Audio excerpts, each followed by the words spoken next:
Welcome back.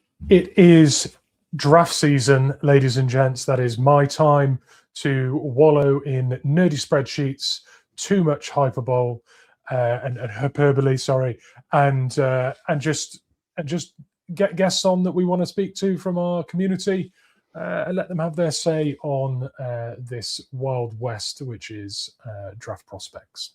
So with me today, we've got Yannik. Yannik is a 12 Talk fan, has been in our Discord for quite a long time. And I'm going to let him introduce himself. Yannik, welcome. Yeah, thanks for having me. Like you said, I'm Yannik. I think I'm here for 2.5 years now on the Discord. Found you over your crossover with Jonas and the German Seahawks, because I'm German. And yeah, I'm a fan I'm going into the 15th season this year. So yeah, Seahawks fan for quite some time, and I'm really happy that I get the chance here to talk little Hawks with you and prospects, because I fell into a very deep rabbit hole mid-season, and yeah, I think that will fit fine. Well, it's quite impressive to fall into too much of a deep hole with this draft class as a whole, because I think it's not quite as packed as we're used to. So I'm really interested to see what you have to say on our prospects. 15, did you say 15 years? That's a long time to suffer as a Seahawks fan. It must have felt good to win a Super Bowl this year. Definitely. It was definitely. I don't really was that kind of a fan the first time. So this time it hit very much deep, or very much deeper. And I sat here, I cried. I never cry, but I cried. So yeah, it was great. And going into the next season as world champions is quite nice. Yeah, it's nice, isn't it? I think it comes with its own challenges. Obviously, who you extend, how much you pay, who you have to lose, how you replace that. Do you have someone waiting in the wings that is ready for an opportunity? And that's quite relevant to our running back situation, I think, because there's some bodies in that running back room currently that I think are deserving of an opportunity. Kenny McIntosh springs to mind, and obviously he's not been held back by the coaching staff, or he's been held back by his own injury history. But I think if we were to see him this year fit, I think he's going to see more opportunities. That aside, who do you think, in the context of the draft, is a likely pickup for the Seahawks? Because I know you've deep dived quite hard. Yeah, I deep dive for a whole nother reason than that we have now. So it was about K9, but mid-season his stats weren't that great. He was really up and down, and yeah, we had the conversation a lot on the you in the pod or at the Discord. So I started looking at running backs very early this year, and for me, my guy would be Mike Washington Jr. I think he's a real good fit for what we're going to do. He's this typical workhorse back. 6'1", 223 pounds, a little bit smaller hands, but that's okay. Great times, and I think you've mentioned him in the last pod. He tested incredibly well, really off the charts, and he fits our scheme, and he might be available if we pick him at the right time. So that's a little bit squishy there, but I think he's the best fit, and he will most likely pick up. Yeah, what I like about Mike Washington is where we could use him, because you looked at Ken as this home run hitting X factor weapon that when he's fit, when he's firing, when he's decisive, um, he can win you a game on his own, and we saw that in the Super Bowl. That's not a some pie in the sky thing that you say. And we've never seen it happen. We genuinely have now in the bigger stage. So when replacing Ken Walker, getting a player that has the ability to pound the rock and also take it to the house is quite a good companion in that running back room for Zach Charbonnet, I would say. Is that something that stands out for you with him? Yeah, definitely. So he's really a little bit of a I can do it all kind of guy. To be fair, there are some concerns. Pass pro isn't that great.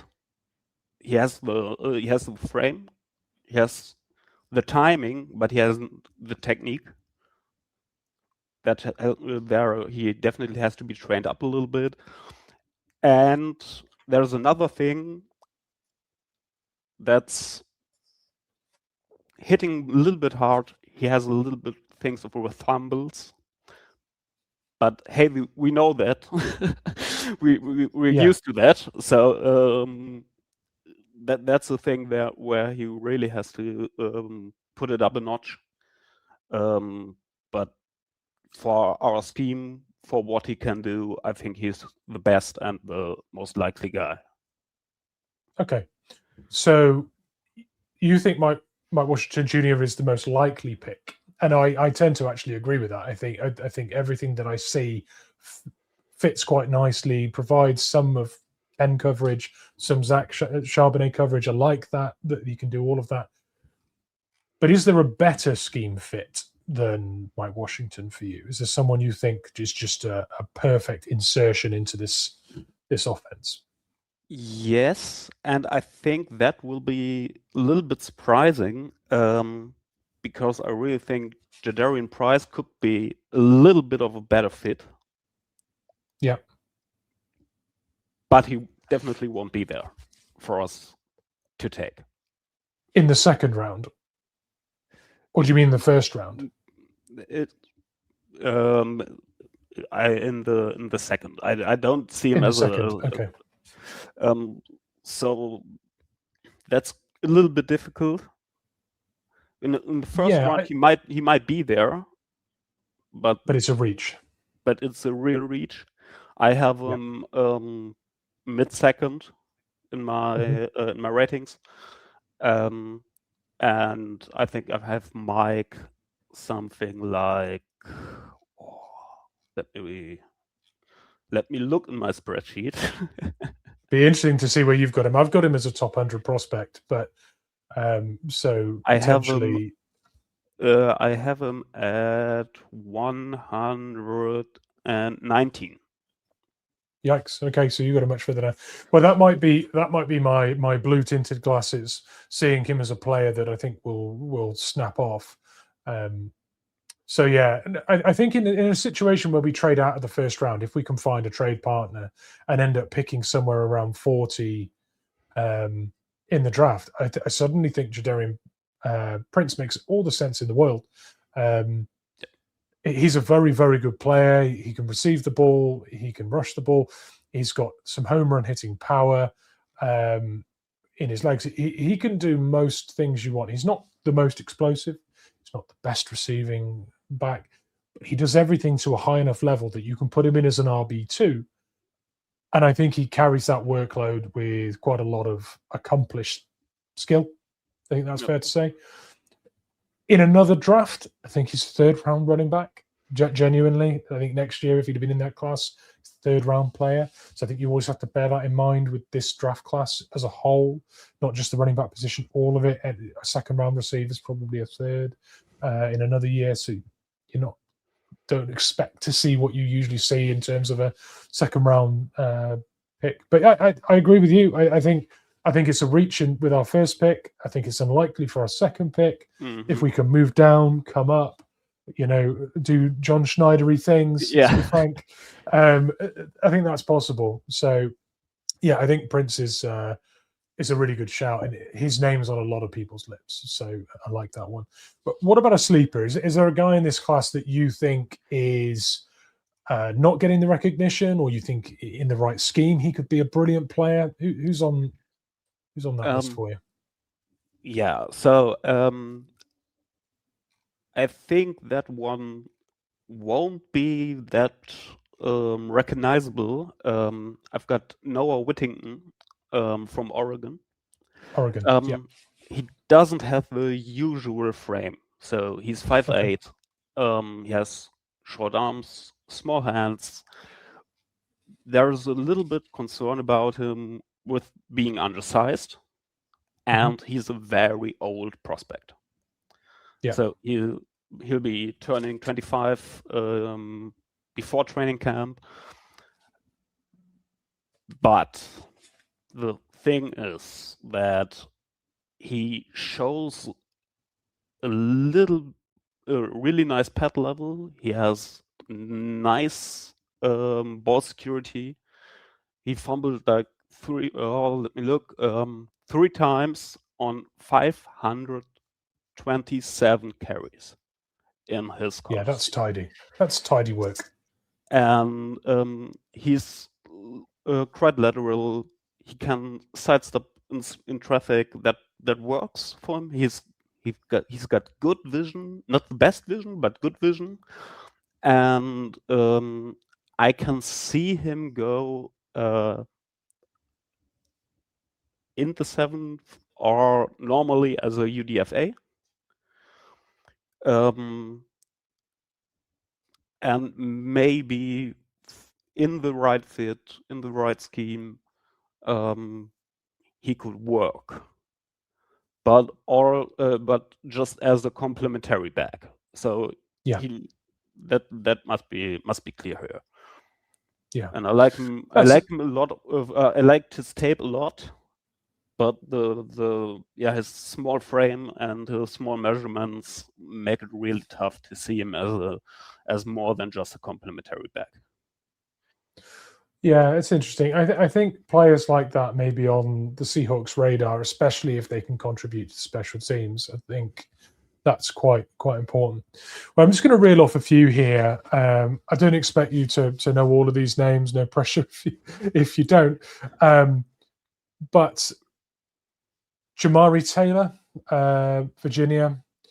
So my profile on him, I've got some notes. I've got decisive one-cut runner, picks his lane and gets upfield.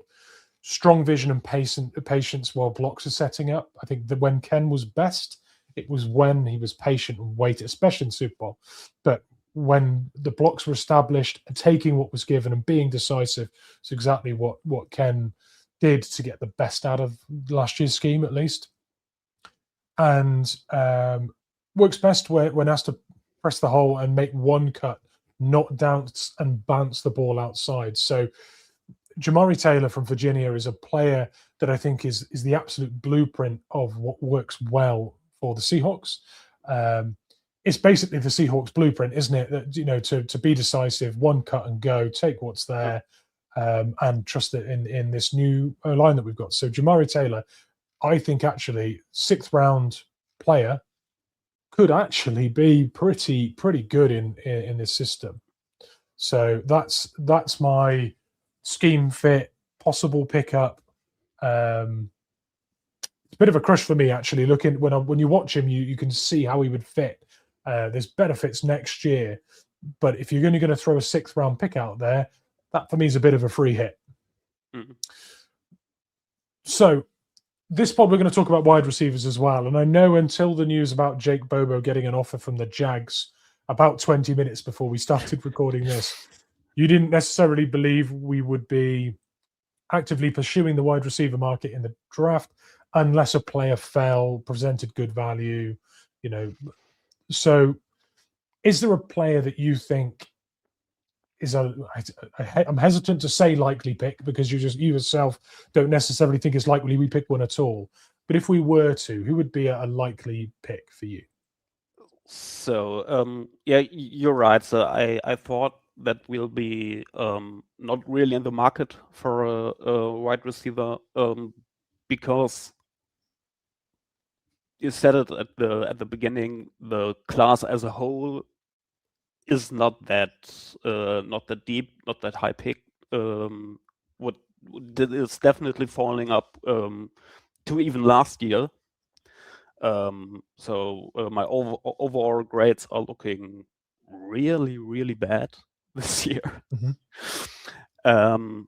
So I definitely don't have one really in the highest ranges. But there's one guy I really, really liked, and that's Josh Cameron from Baylor.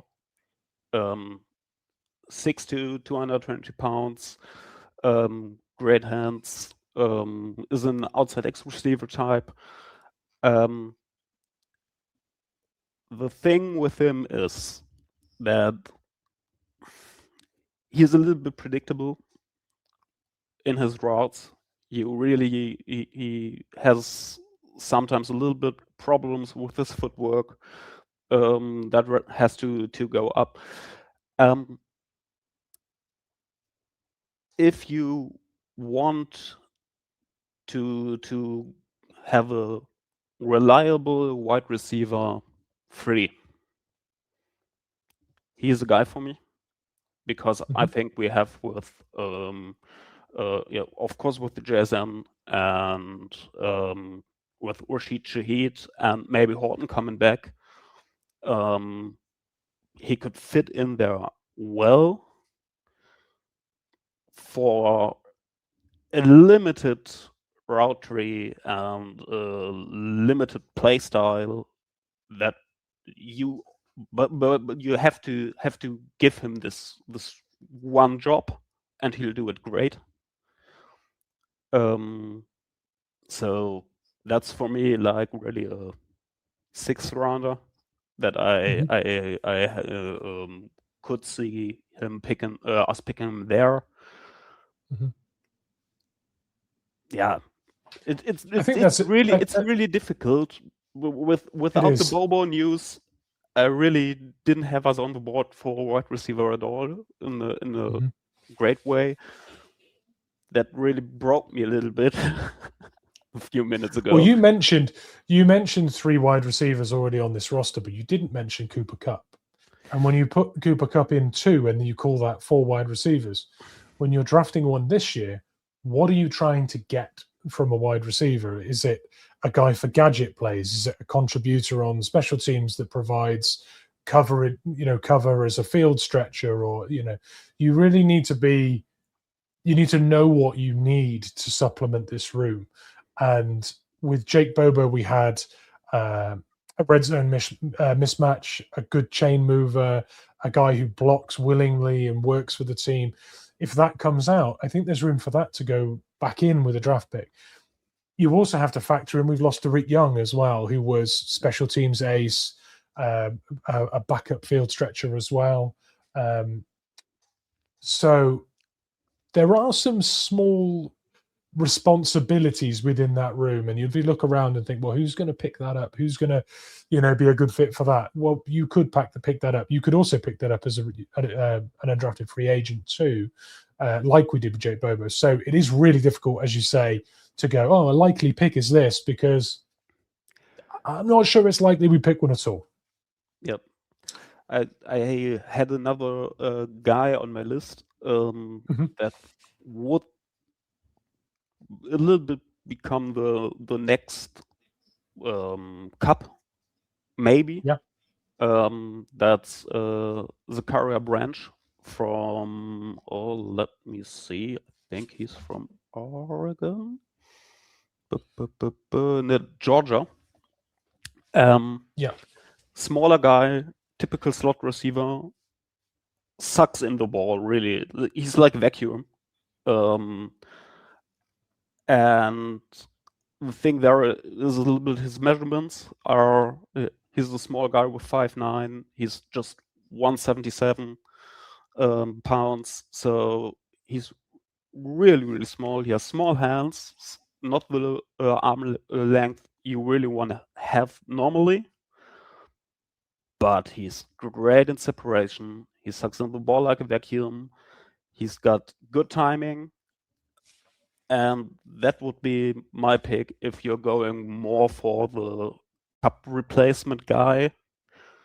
That maybe could come in handy because Cup is an older player, and yeah, we might have him the year after, but I don't think so. Well, Zachariah Branch is interesting, isn't he? Because we drafted a player very similar to Zachariah Branch in a year when we only had 3 picks, and that was D. Eskridge. You're looking at a yak threat, a gadget receiver, a guy whose acceleration is truly elite and bursty, dangerous on a screen or a sweep. That's what you're getting with Zachariah Branch. And don't forget that with Fleury as our new OC, do you need a guy that can do these Debo things, to do these stunts and provide misdirection and punish you if you take the cheese on a bit of window dressing pre-snap? And that is interesting to me. Do we now need that? Because when we had Eskridge, it was hard to get him into onto the field, really, especially because he was injured all the time. But yeah, but actually seeing where he fitted then was difficult. Maybe we now need that. So yeah, Zachariah Branch is a cool one.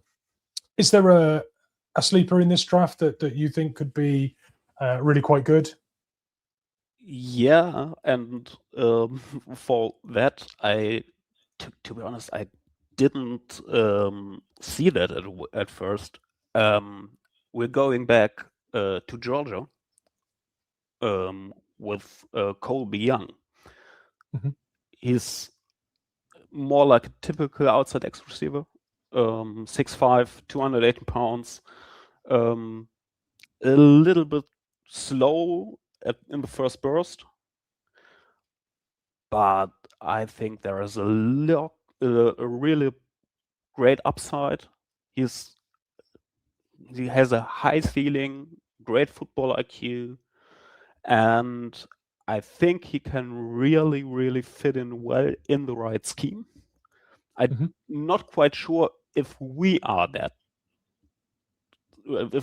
that scheme for him, but I think in the right scheme he can really work if he is teached up.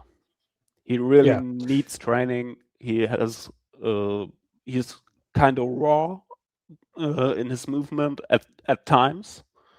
I think watching his tape was really like a roller coaster. It was up and down and up and down and up and down and up and down. And he just had limited snaps because he wasn't the guy in Georgia. And they're more of wide receiver 3, 2, 3, depends on how they played it. And I think anyone. Yeah, he could be.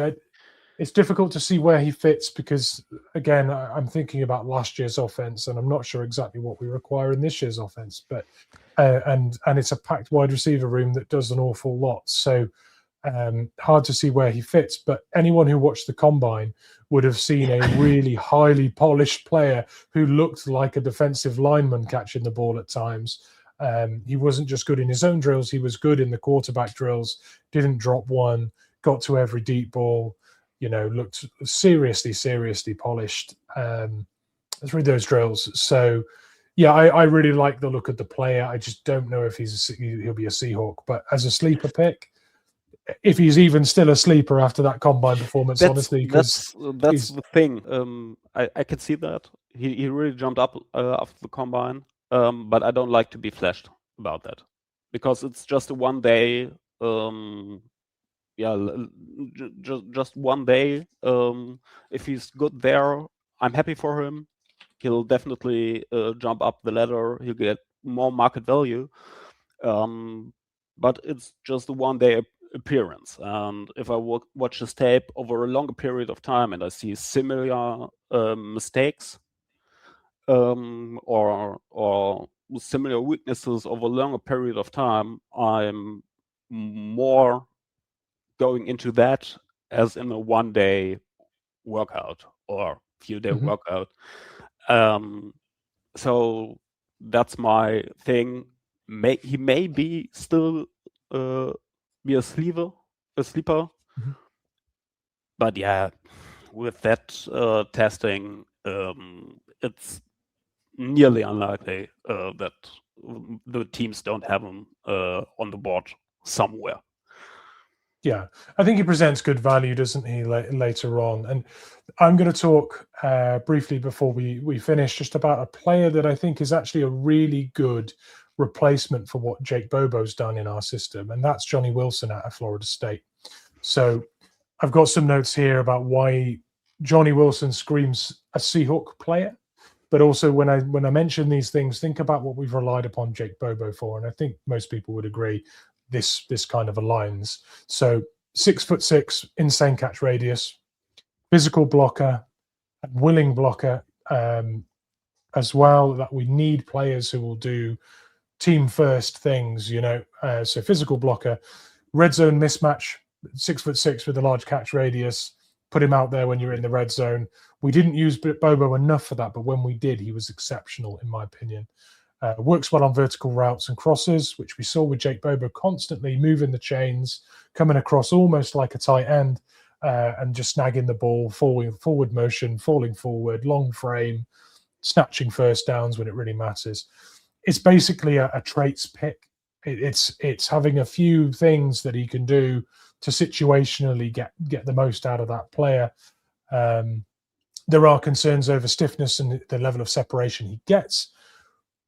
But Seattle's never been afraid to take a player like that doesn't necessarily scream athletic freak or really sort of or a physical flaw in their game if they see the traits that they can utilize in a system. So big frame, big wingspan, red zone threat, physical blocker, and runs really well on vertical routes. So I think Johnny Wilson might be a player you could pick up in the 6th round that could just come in and really do a great job. There's one guy I'd like to talk about for really just a minute. Sure. And that's Chris Bell from Louisville. I think most of the people must have heard from him because he's a tank and he was very, very high on the board. But he suffered a torn ACL in November. And that might really put him very, very low, if even really on the draft boards. That could work out fine. And I think he's not the typical guy that you would see on our roster. But I think he still could be an interesting fit if you have the possibility. So normally I had him, I think he had a high second round grade on my list. But with his torn ACL, he definitely is falling. And we did nearly the same with Horton. So we did. Why not? Yeah, I think the Seahawks have tried to get value from players like Horton and Roddy Mills and Eamon Warry fell out of the 1st round. He didn't fall for any reason like any injury history or anything like that. But we've tried to find value where we can with falling players. So that alone, to me, ticks a big Seahawky box. Whether or not the coaches think they can use him or his skill set is a completely different thing. But if they think they can and think they're getting great value, then that fits the Seahawks mold in general. But yeah, that wraps up our wide receiver and running back likely pick scheme fits and sleepers. I think that was some great stuff from you there, Yannik. It's an absolute pleasure to get you on the pod. I know that you've been in our community for a long time, in our Discord, and always a contributor in discussions, often in our chat channels and streaming with us. So it's an absolute pleasure to have you on with us, dude. And looking forward to the draft night now and enjoying that with the community, I'm sure. Yeah, definitely. Thanks again for having me. Was a pleasure with you. I know it's weird for the other guys to see me here and just not have me ranting every 5 minutes in the watch party, but I think you can live with that. No, we have plenty of that. Jonas does it himself if you're not doing it, so it's always going to be. It's always going to be a factor. It's always the Germans. It is always the Germans. Well, on that note, we're going to end here, but it's been an absolute pleasure. I can't wait to get into the rest of the episode. Keep your eyes peeled for those guys, and go Hawks. Go Hawks.